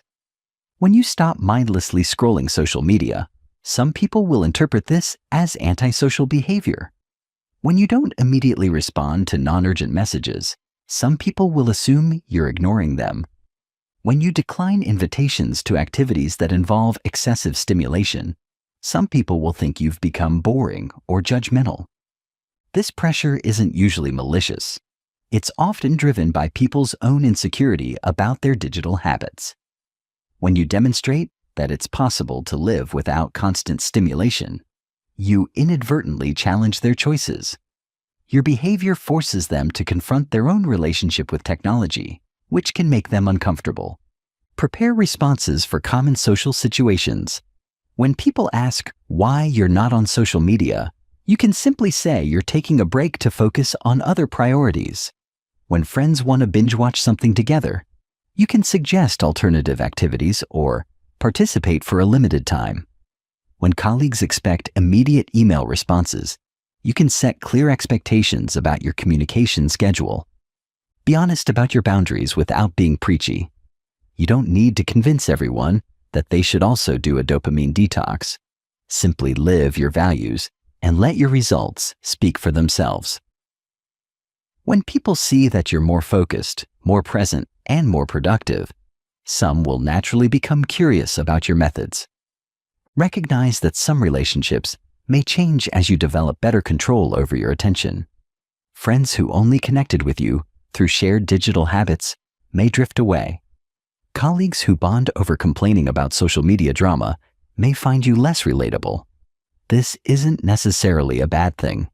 You're making space for deeper, more meaningful connections. Seek out and cultivate relationships with people who share your values around intentional living.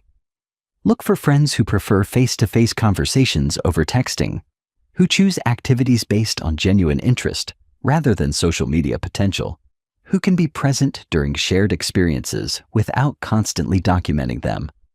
Family dynamics can be particularly challenging. If your family members are heavy technology users, your changed behavior might create tension during gatherings. Instead of criticizing their habits, model better behavior. Put your phone away during family meals. Engage fully in conversations. Suggest activities that don't involve screens. Be patient with family members who don't understand your choices. Older family members might not comprehend why you need to limit technology use. Younger family members might see your boundaries as outdated or restrictive. Focus on being present and engaged when you're with them, and let your example gradually influence their behavior. Consider the impact of your changes on romantic relationships. If your partner is accustomed to constant digital communication or shared screen time activities, your new boundaries might initially feel like rejection. Communicate clearly about your goals and invite your partner to explore these changes with you. Many couples find that reducing digital distractions significantly improves their connection and intimacy. Workplace dynamics require careful navigation. You can't completely opt out of digital communication in most jobs, but you can establish boundaries that protect your focus while maintaining professionalism. Set specific times for checking email rather than responding throughout the day. Use your calendar to block focus time and communicate these periods to colleagues. When working in open offices or collaborative environments, You may need to be more assertive about protecting your attention. Use headphones to signal that you're in focus mode. Find quiet spaces for deep work when possible. Suggest batch processing for meetings and discussions, rather than constant interruption. Some colleagues may initially resist your communication boundaries, especially if they're used to getting immediate responses from you. Stay consistent with your boundaries while remaining helpful and professional. Most people will adapt to your schedule once they realize you're still responsive within reasonable timeframes. Be mindful of how your changed behavior affects group dynamics. In social situations where everyone else is constantly checking phones, your presence might feel intense or awkward to others. You can help by being the person who initiates engaging conversations or suggests interactive activities that naturally draw others away from their devices. Lead by example rather than criticizing others' digital habits. When you're fully present during conversations, others often naturally put their phones away as well. When you suggest non-screen activities, many people are relieved to have alternatives to default digital entertainment. Understand that your commitment to dopamine regulation may inspire others to examine their own habits. Be prepared to share your experience if people ask, but avoid being evangelical about your approach. What works for you may not work for others, and people need to find their own motivation for change. Consider starting or joining groups focused on intentional living, digital minimalism, or mindful technology use. Many communities now have meetups for people interested in reducing their digital consumption. These groups provide social support and accountability while introducing you to like-minded individuals. Be aware of how different social environments affect your ability to maintain your practices. Some settings are more conducive to mindful behavior than others. Choose social activities that align with your values when possible, and have strategies for maintaining your boundaries in more challenging environments. Recognize that you may need to be more intentional about social planning. When your default mode isn't scrolling through social media or streaming entertainment, you'll need to be more proactive about initiating social activities. This can actually improve your relationships by making you a more engaged and thoughtful friend. Don't be surprised if some people express skepticism or concern about your changed behavior. Comments like, "You're missing out," or "You're being too extreme," are common. Remember that these reactions often reflect the speaker's own discomfort with their digital habits, rather than legitimate concern for your well-being. Document the positive changes in your life that result from your dopamine regulation practices. When people see that you're happier, more productive, and more present, they may become curious about your methods. Having concrete examples of benefits can help you explain your choices to skeptical friends or family members. Consider the broader social impact of your choices. Every person who develops better control over their attention contributes to a cultural shift away from distraction and toward intentional living. Your behavior gives others permission to make similar changes and shows that alternatives to dopamine-driven lifestyles are possible. Remember that social change often happens slowly and then all at once. What seems unusual or extreme today may become normal tomorrow. The growing awareness of digital addiction and its consequences is creating momentum for cultural change. Your personal dopamine detox is part of a larger movement toward more conscious, intentional living. The goal isn't to become antisocial or to judge others for their choices.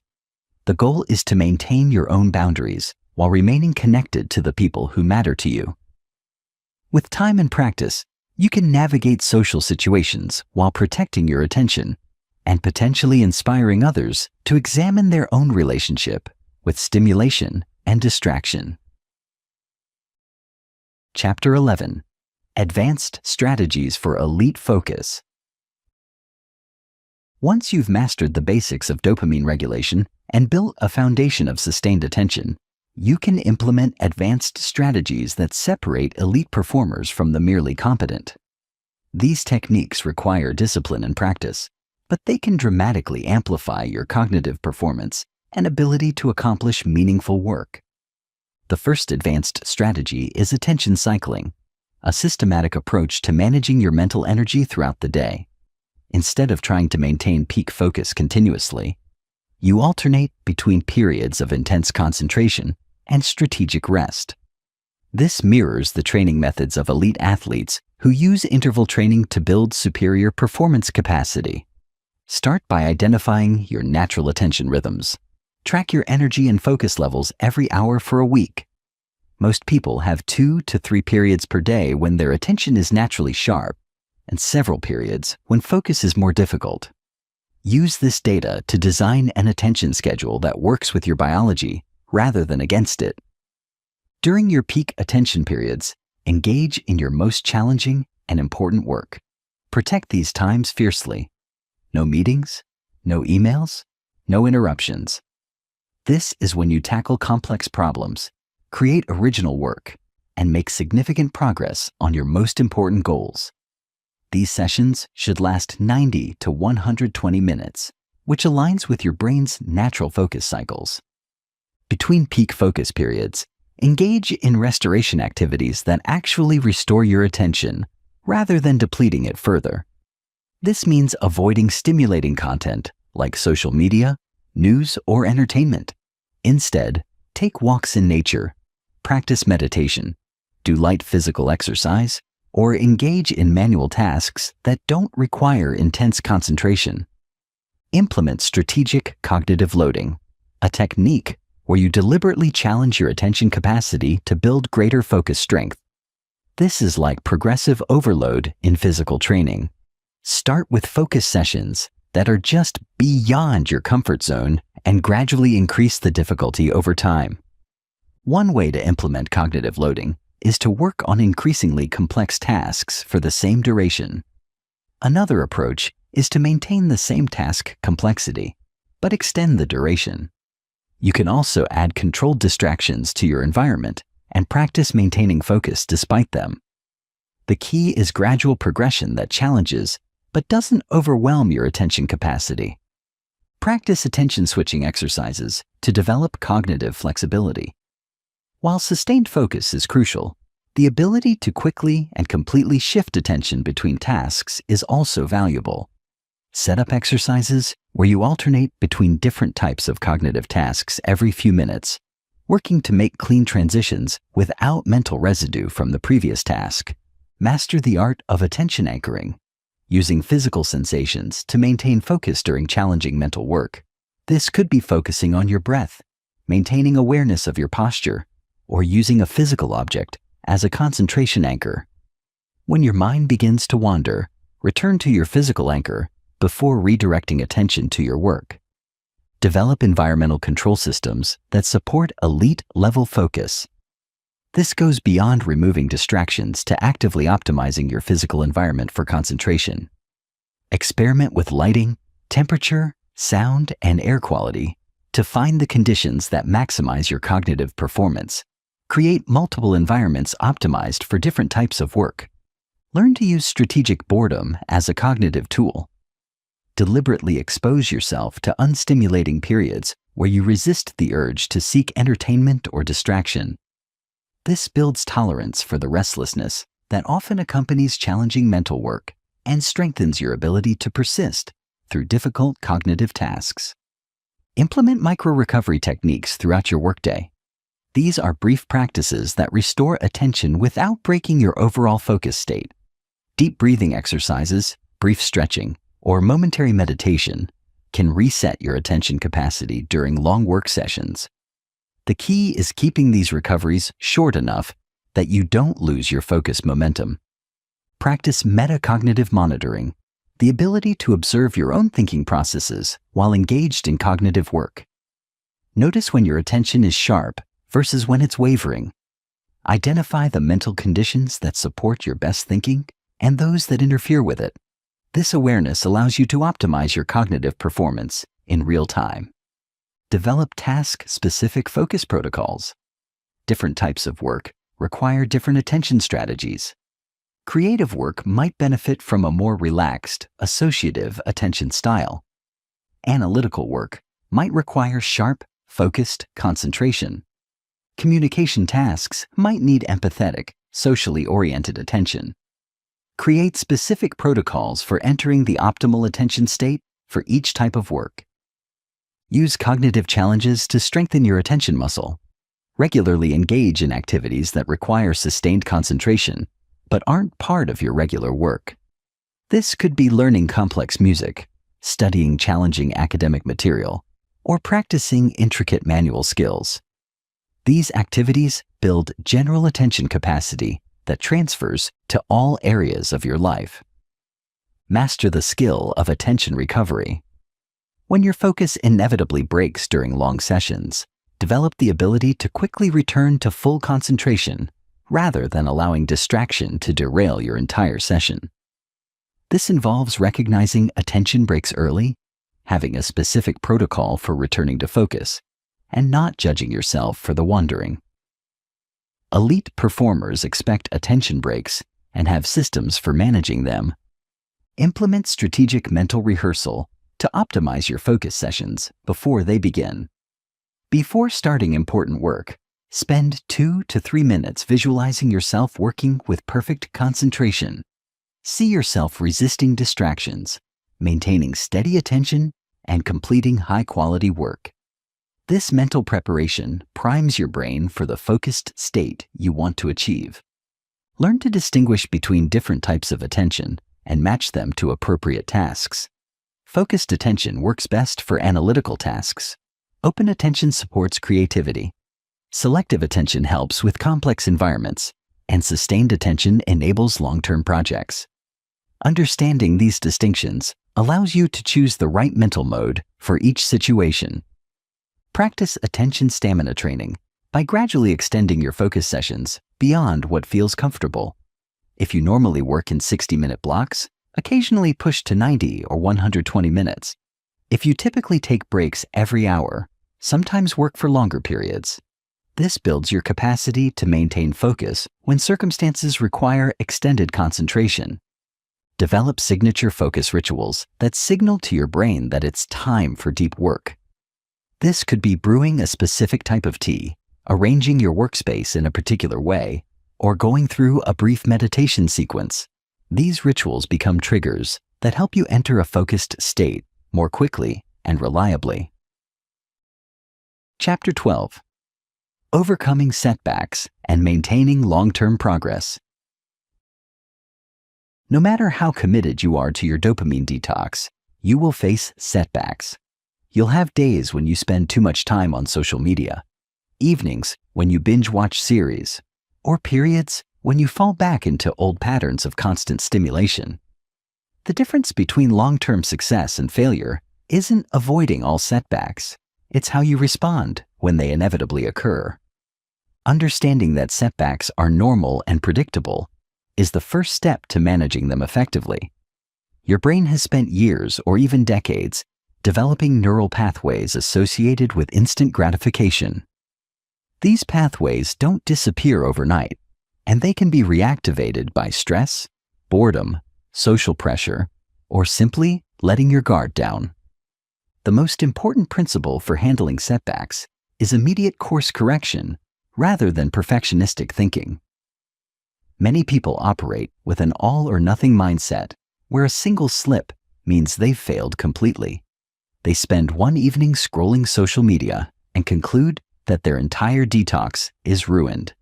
This thinking pattern often leads to giving up entirely rather than simply returning to healthy practices the next day. When you notice that you've fallen into old patterns, acknowledge it without judgment and immediately return to your established practices. Don't wait until Monday to start over. Don't decide that you failed and abandon your progress. Simply notice what happened, understand why it happened, and make a different choice in the next moment. Common triggers for setbacks include high stress periods, major life changes, social situations that involve heavy technology use, and times when you're feeling lonely or bored. Identifying your personal triggers allows you to prepare for them in advance rather than being caught off guard. Create specific protocols for high-risk situations. If you know that work stress tends to drive you toward mindless scrolling, have alternative stress relief strategies ready. If social situations typically involve excessive screen time, plan how you'll maintain your boundaries while still participating. If travel disrupts your normal routines, design modified practices that work in different environments. Develop early warning systems that help you recognize when you're beginning to slip before the behavior becomes entrenched. This might be noticing that you're checking your phone more frequently, feeling restless during activities that usually hold your attention, or experiencing stronger cravings for stimulating content. Catching these warning signs early makes course correction much easier. Build flexibility into your long-term approach rather than adhering to rigid rules that create guilt when broken. Life circumstances change, and your dopamine management practices need to adapt accordingly. Having a baby, changing jobs, dealing with health issues, or experiencing major life transitions all require adjustments to your systems. Create multiple levels of practice for different life circumstances. Have a basic maintenance level for busy or stressful periods, a standard level for normal circumstances, and an advanced level for when you want to optimize your performance. Being able to scale your practices up or down based on your current situation prevents all or nothing thinking. Learn to distinguish between conscious choices and unconscious relapses. Sometimes you might choose to watch an extra episode of something or spend longer on social media because you're celebrating an achievement or taking a planned break. This is different from unconsciously falling into old patterns. Conscious choices don't require guilt or dramatic course correction, just awareness and intentional return to your normal practices. Address the underlying needs that drive you toward excessive stimulation rather than just managing the symptoms. If you're using technology to avoid difficult emotions, develop healthier emotional processing skills. If you're seeking stimulation because you're bored, cultivate more engaging hobbies and interests. If you're using digital connection to avoid loneliness, invest in building real relationships. Regular self-assessment helps you maintain awareness of your patterns and catch potential problems early. Weekly or monthly, review your technology use, attention quality, and overall satisfaction with your dopamine management practices. Ask yourself what's working well, what's becoming challenging, and what adjustments might be helpful. Create accountability systems that provide support without judgment. This might be working with a partner who's also improving their digital habits, joining a group focused on intentional living, or simply tracking your practices in a journal. External accountability can help you maintain consistency and provide perspective when you're struggling. Remember that progress isn't linear.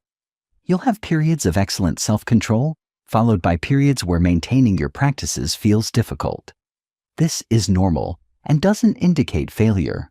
Focus on the overall trajectory of improvement rather than day-to-day fluctuations in your behavior. Celebrate small wins and acknowledge progress rather than focusing exclusively on areas that need improvement. Notice when you choose to read instead of browsing mindlessly. Acknowledge when you have a focused conversation without checking your phone. Recognize when you complete a challenging task without seeking distraction. These small victories accumulate into significant life changes. Learn from each setback rather than simply trying to avoid them. When you notice that you've fallen into old patterns, analyze what led to that behavior. Were you stressed, tired, bored, or responding to social pressure? Understanding the context helps you develop better strategies for similar situations in the future. Adjust your environment continuously to support your goals rather than relying solely on willpower. As new technologies emerge and your life circumstances change, modify your physical and digital environments to make good choices easier and bad choices more difficult.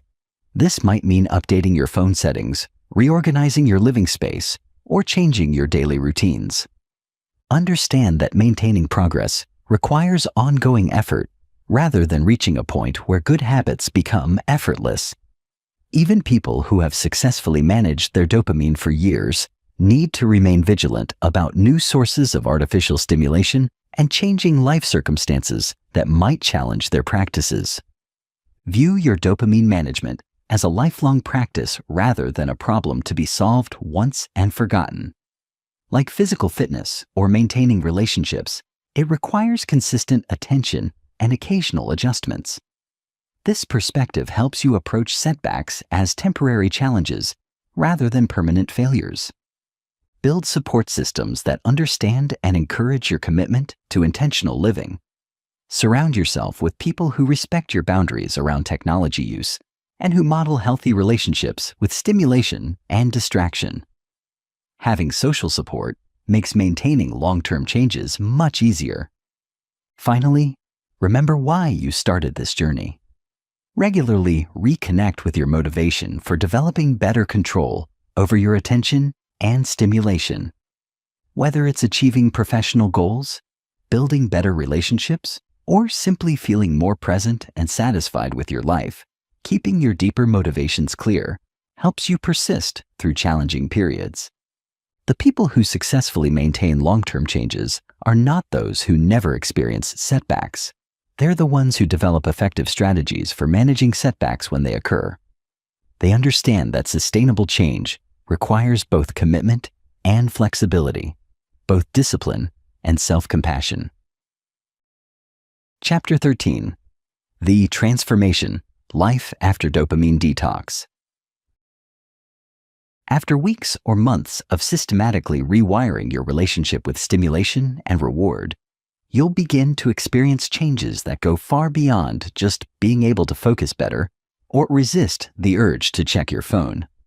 A properly executed dopamine detox creates a fundamental shift in how you experience life, how you relate to challenges, and what brings you genuine satisfaction. The most immediate change you'll notice is in your baseline mood and energy levels. When your brain isn't constantly seeking the next stimulation hit, you'll experience a sense of calm and contentment that might be unfamiliar if you've been living in a state of constant digital arousal for years. This isn't the temporary euphoria of artificial stimulation, but a steady, sustainable sense of well-being. Your attention span will have transformed dramatically. Tasks that used to feel impossible to sustain will become manageable, then enjoyable. You'll be able to read books for hours without restlessness, have long conversations without feeling the urge to check your phone, and work on complex projects without the constant mental static of wanting to switch to something easier or more immediately rewarding. The quality of your work will improve substantially. When you can focus deeply for extended periods, you can tackle more complex problems, develop more sophisticated ideas, and produce higher quality output. You'll find yourself capable of the kind of deep thinking that creates breakthrough insights and innovative solutions. This improvement in work quality often leads to significant career advancement and increased professional satisfaction. Your relationships will become deeper and more satisfying. When you're fully present during conversations, people feel heard and valued in a way that's increasingly rare in our distracted world. You'll notice nuances in communication that you previously missed, and your ability to empathize and connect will strengthen. Many people report that their relationships become more intimate and meaningful after reducing digital distractions. Simple pleasures will become satisfying again. A conversation with a friend, a walk in nature, a well-prepared meal, or a good book will provide genuine enjoyment rather than feeling boring compared to digital entertainment. You'll rediscover the subtle satisfactions that make daily life rich and meaningful rather than constantly seeking intense stimulation to feel engaged. Your decision-making capacity will be dramatically enhanced when you're not constantly depleting your mental energy with task switching and distraction management. You have more cognitive resources available for important choices. You'll find yourself making better long-term decisions rather than being driven by immediate impulses and emotions. Physical changes often accompany the mental transformations. Many people sleep better when they're not overstimulating their brains throughout the day, and especially before bedtime. Energy levels stabilize when you're not experiencing the constant ups and downs of artificial stimulation and withdrawal. Some people even notice improvements in physical health as they become more mindful about nutrition and exercise. Your tolerance for difficulty and discomfort will increase substantially. When you're not accustomed to immediately escaping any uncomfortable feeling through digital distraction, you develop resilience and persistence. Challenging tasks become opportunities for growth rather than experiences to avoid. This increased tolerance for discomfort enables you to pursue ambitious goals that require sustained effort over long periods. Creativity often flourishes after a dopamine detox. When your brain isn't constantly consuming content created by others, it has space to generate original ideas. The boredom that many people fear actually becomes a source of creative inspiration. Your mind, no longer occupied with processing endless streams of information, begins to make novel connections and generate innovative solutions. Your sense of agency and control over your life will strengthen dramatically. Instead of feeling pulled in different directions by notifications, recommendations, and the attention economy, you'll feel like the author of your own experience. You'll make conscious choices about how to spend your time and attention rather than having these precious resources harvested by systems designed to capture them. The pace of your life will shift in profound ways. Instead of feeling rushed and constantly behind, you'll develop a more sustainable rhythm. When you're not constantly context switching between tasks and distractions, you can work more efficiently and with less stress. Paradoxically, you'll often accomplish more while feeling less frantic. You'll develop what I call authentic motivation. Instead of being driven by external rewards, social validation, or the artificial urgency created by digital platforms, you'll be motivated by genuine interest, personal values, and intrinsic satisfaction. This shift makes sustained effort on long-term goals much easier because you're working with your natural motivation rather than against it. Your relationship with technology will become intentional rather than compulsive. You'll use digital tools to accomplish specific purposes rather than using them out of habit or as default entertainment.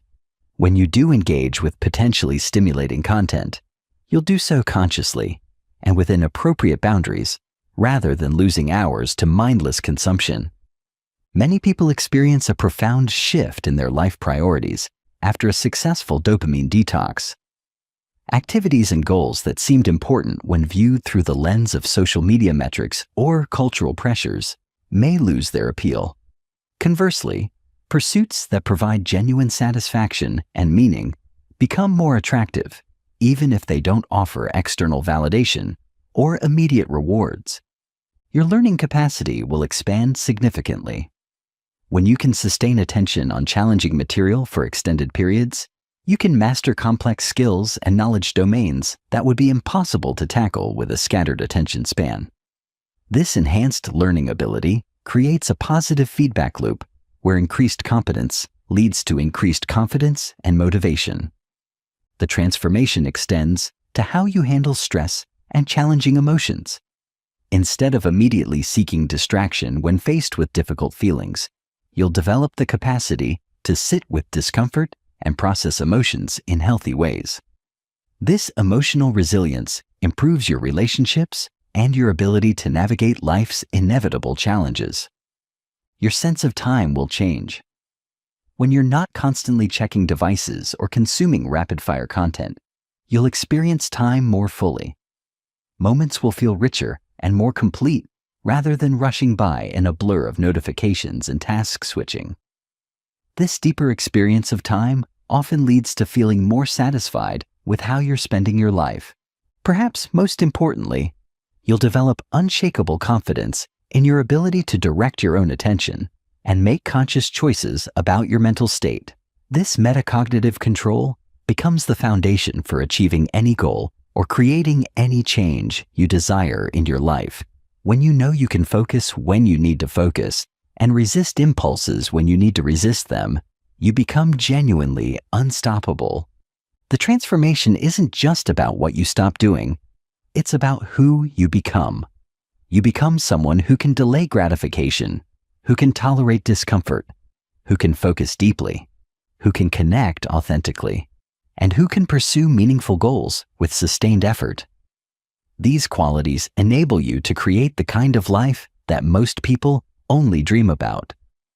This is why dopamine detox is ultimately about much more than just digital wellness or productivity improvement.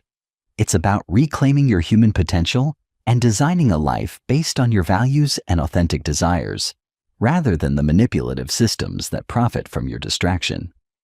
The journey isn't always easy, but the destination is extraordinary. When you take control of your dopamine system, you take control of your motivation, your attention, and ultimately, your life. You become the kind of person who can turn any vision into reality, not through superhuman willpower, but through the sustained application of a mind that you've trained to work for you rather than against you. Chapter 14. Maintaining Your Edge: Advanced Long-Term Strategies. Once you've experienced the transformation that comes from properly regulating your dopamine system, the challenge becomes maintaining and even enhancing these benefits over the long term. The world will continue to evolve. New forms of digital stimulation will emerge, and your life circumstances will change. Staying ahead requires advanced strategies that go beyond basic dopamine management. The first principle of long-term success is continuous evolution, rather than static maintenance. Just as the attention economy constantly develops new ways to capture your focus, you need to continuously refine and upgrade your systems for protecting and directing your attention. What works today may not be sufficient tomorrow. Develop a practice of regular system audits where you evaluate the effectiveness of your current dopamine management strategies. Monthly or quarterly, assess which practices are still serving you and which might need adjustment. Look for new sources of artificial stimulation that have crept into your life and areas where your boundaries might have eroded without your conscious awareness. Stay informed about emerging technologies and platforms without getting caught up in them. Understanding how new apps, devices, and digital services are designed to capture attention helps you make informed decisions about whether and how to engage with them. Read about the psychology behind new technologies, rather than just their features and benefits. Build what I call stimulation immunity by deliberately exposing yourself to potentially addictive content in controlled circumstances and practicing resistance. This is similar to how vaccines work. Building immunity through controlled exposure. Occasionally browse social media for a predetermined time limit. Play a video game for exactly 30 minutes. Or watch one episode of something and then stop. This practice maintains your ability to resist compulsive engagement. Develop advanced environmental design strategies that automatically support your goals without requiring constant willpower. This might include smart home technology that reduces digital distractions at specific times. Workspace designs that optimize for different types of cognitive work. Or living arrangements that naturally encourage healthier habits. Create multiple backup systems for your most important practices. If your primary focus routine is disrupted by travel, have a modified version that works in different environments. If your usual exercise routine becomes impossible due to schedule changes, have alternative movement practices ready. Redundancy in your systems prevents temporary disruptions from becoming permanent setbacks. Implement what I call cognitive load balancing, where you actively manage the total amount of mental effort required by all areas of your life. When work demands are high, simplify other areas to preserve mental energy. When personal challenges increase your stress levels, reduce optional cognitive demands. This prevents overwhelm that can drive you back toward escapist behaviors. Develop expertise in attention restoration techniques that go beyond basic rest and recovery. Learn advanced meditation practices. Explore different types of physical movement. Experiment with creative activities that genuinely refresh your mind. The better you become at restoring your mental energy, the more sustainable your high-performance practices become. Build a personal early warning system that alerts you to subtle signs of declining dopamine regulation before they become problematic. This might include tracking metrics like sleep quality, mood stability, focus duration, or creative output. Small declines in these areas often predict larger problems if left unaddressed. Create advanced accountability systems that provide support and course correction without becoming burdensome. This might involve working with coaches who understand dopamine regulation, joining mastermind groups focused on intentional living, or establishing mutual accountability partnerships with others who share your commitment to conscious living. Develop mastery in one or more skills that require sustained attention and delayed gratification. This could be learning a musical instrument, mastering a craft, developing expertise in a complex field, or pursuing artistic expression. Having ongoing practices that require deep focus maintains and strengthens your attention capacity over time. Learn to use strategic challenges to prevent complacency and maintain your edge. Periodically undertake projects that stretch your current capabilities, whether in professional, creative, or personal domains. These challenges keep your dopamine system engaged with meaningful difficulties rather than seeking stimulation from artificial sources. Build flexibility into your long-term approach by developing multiple versions of your core practices that work in different life circumstances. Have intensive versions for when you want to optimize performance, maintenance versions for busy periods, and minimal versions for times of high stress or major life changes. Stay connected with others who share your commitment to intentional living and conscious technology use. The cultural pressure toward constant stimulation is enormous, and having community support helps you maintain practices that might seem unusual or extreme to the broader culture. Regularly engage in activities that provide genuine challenge and growth, rather than mere entertainment. This might include travel that requires adaptation and problem-solving, intellectual pursuits that expand your understanding, physical challenges that develop resilience, or creative projects that require sustained effort and skill development. Develop expertise in recognizing and resisting sophisticated persuasion techniques as they evolve. The attention economy will continue to develop more subtle and powerful methods for capturing focus. Understanding these techniques intellectually and practicing resistance practically helps you maintain autonomy over your choices. Create systems for periodic digital detoxes that go deeper than your initial reset. Once or twice per year, undertake more intensive periods of reduced stimulation that help recalibrate your baseline and identify areas where digital habits might have gradually eroded your attention capacity. Build practices that connect you with purposes and values larger than personal productivity or self-improvement. When your motivation for conscious living extends beyond personal benefits to contributing to your community, family, or causes you care about, maintaining disciplined practices becomes easier during challenging periods.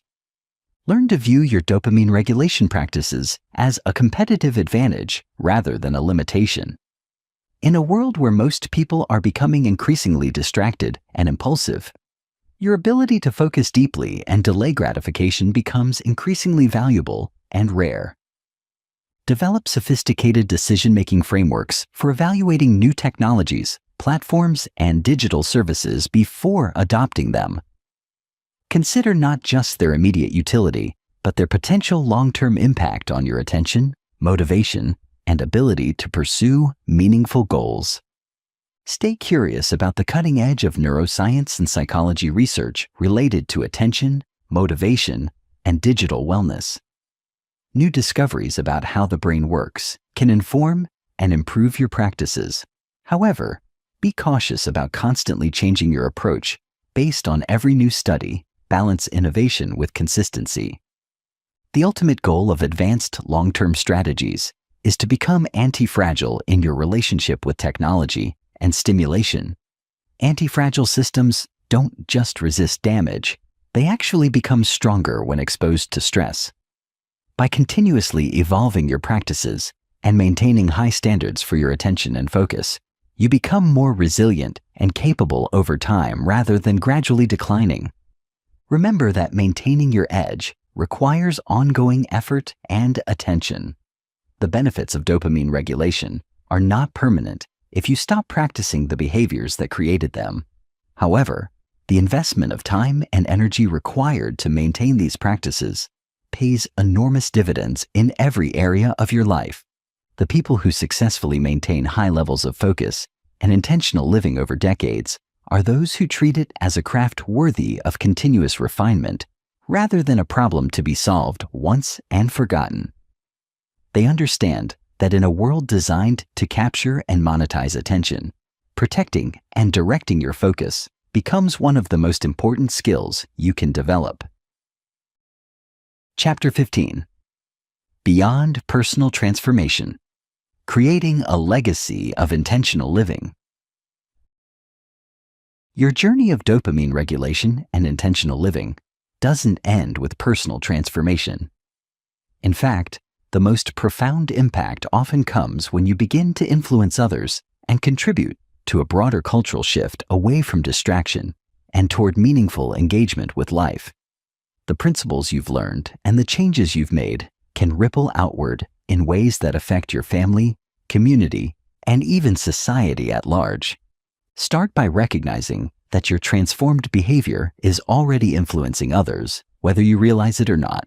When you're fully present during conversations, others feel more valued and are more likely to put away their own devices. When you demonstrate the ability to focus deeply on important work, colleagues notice, and some begin to question their own scattered approaches to productivity. When you choose engaging activities over passive consumption, friends often join you and discover alternatives to their usual entertainment habits. The key to positive influence is modeling the behavior you want to see, rather than preaching about the problems with digital distraction. People are naturally resistant to being told they should change their habits, but they're often curious about someone who seems unusually focused, present, and satisfied with their life. Let your results speak for themselves and be ready to share your experience when others express genuine interest. Consider the impact on any children in your life, whether your own kids, nieces and nephews, students you teach, or young people you mentor. Children are particularly vulnerable to dopamine hijacking because their brains are still developing impulse control, and their reward systems are more sensitive to stimulation. The example you set regarding technology use and attention management can profoundly influence their relationship with digital devices throughout their lives.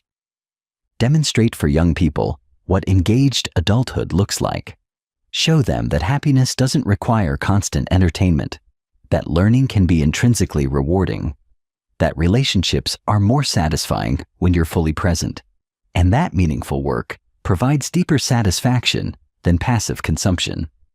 These lessons are best taught through example rather than explanation. If you're a parent, consider implementing family-wide practices that support everyone's attention and focus.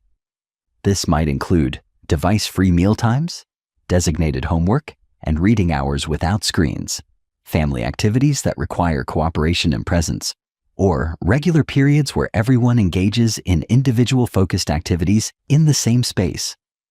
Create environments in your home that naturally encourage focused, intentional behavior. Design spaces for reading, conversation, creative work, or physical activity that don't include or compete with screen-based entertainment. Make it easy for family members and guests to engage in activities that support rather than undermine attention and presence. In your professional life, you can influence workplace culture in subtle but powerful ways. Demonstrate that deep work produces better results than constant multitasking.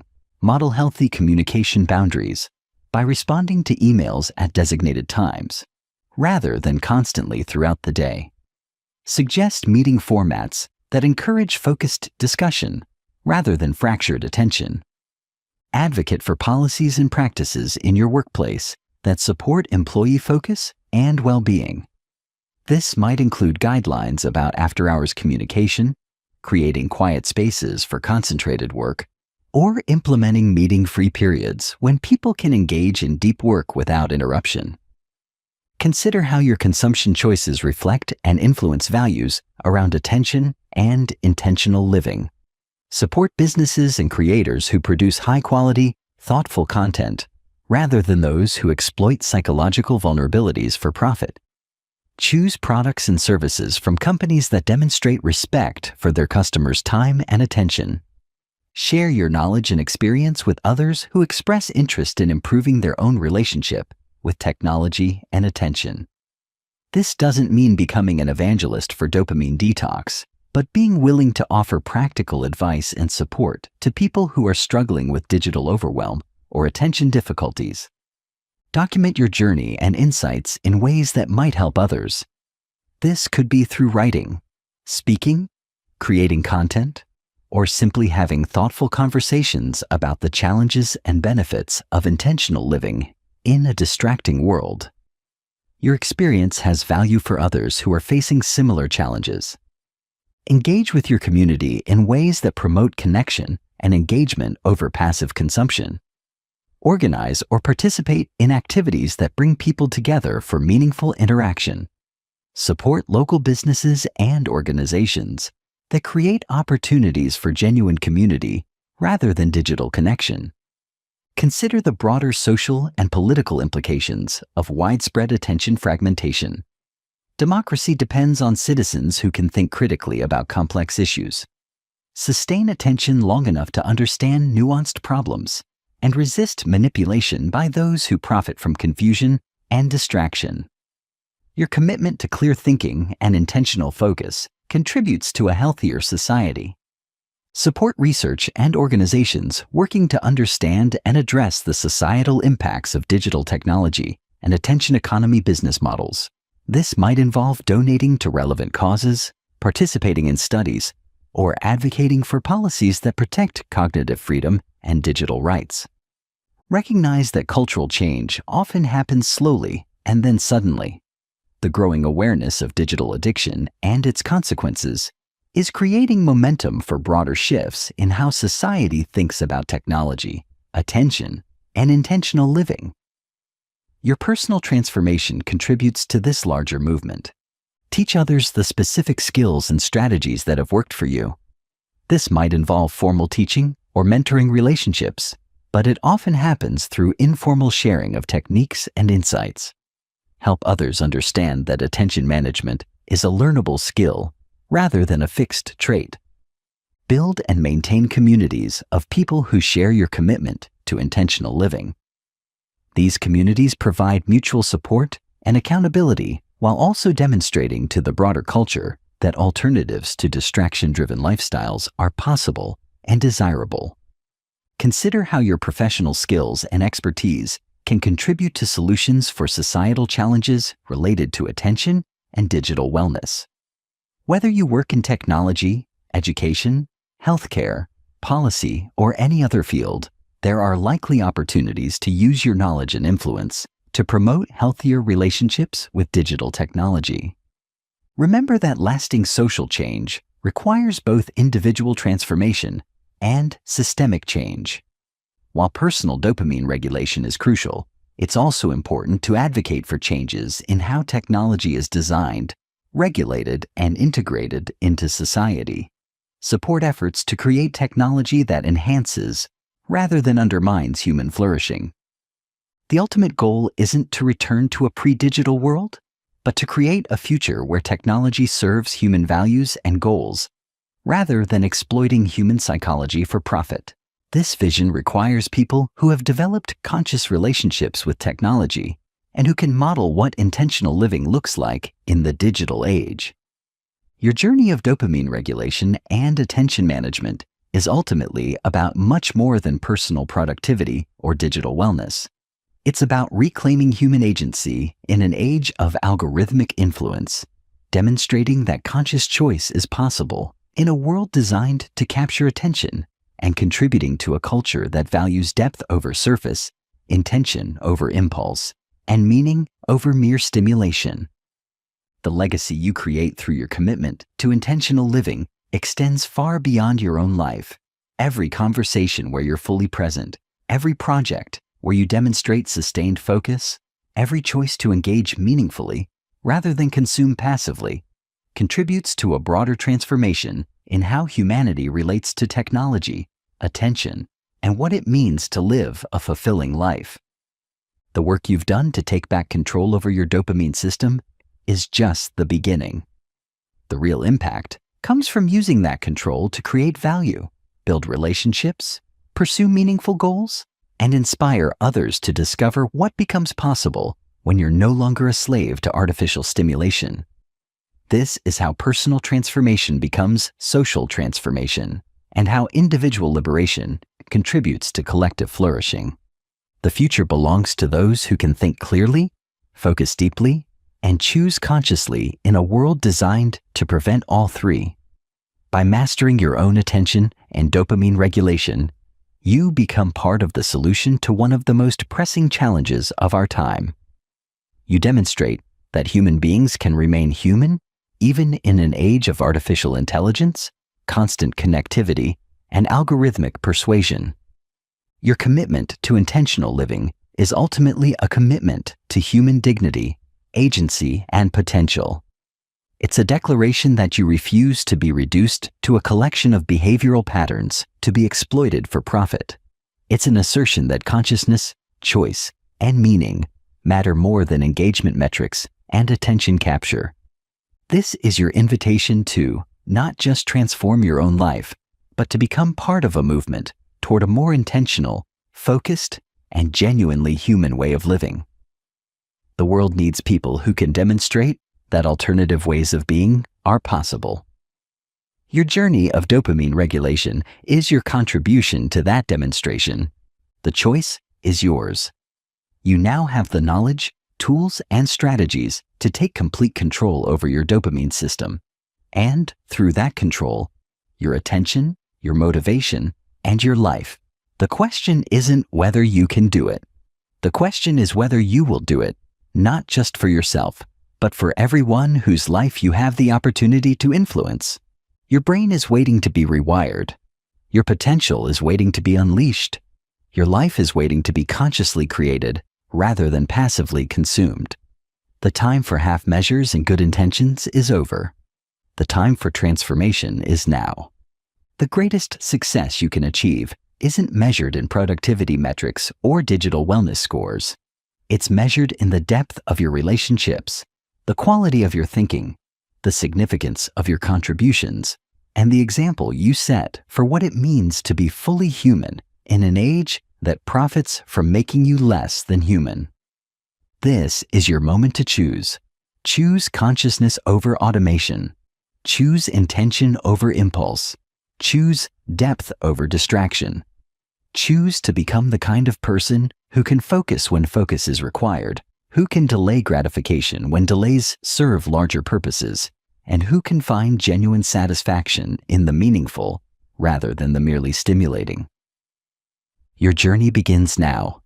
Your transformation awaits. Your legacy of intentional living starts with the next choice you make. Make it consciously. Make it deliberately. Make it in service of the person you're capable of becoming and the world you want to help create. The power is in your hands. The tools are at your disposal. The path is clear. Now go become unstoppable.